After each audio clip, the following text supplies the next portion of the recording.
Hey everyone, welcome back to the channel. In this video, I'm going to walk you through a step-by-step guide to signing up for ElevenLabs. First, if you're currently signed in, log out of your account. This ensures you can start the sign-up process fresh without any issues. Next, open your web browser and go to ElevenLabs.io, which is the official landing page for the platform.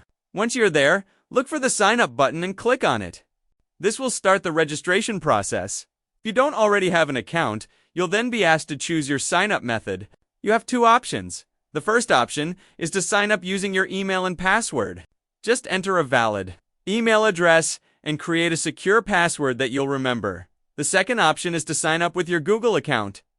Click the Google sign-in option, select your Gmail account, and follow the prompts to log in. This is often quicker if you want to link your existing Google account. Once you've completed the steps for either method, you'll gain full access to your ElevenLabs account. From here, you can start exploring features like text-to-speech, voice cloning, and other AI tools that ElevenLabs offers. And that's it.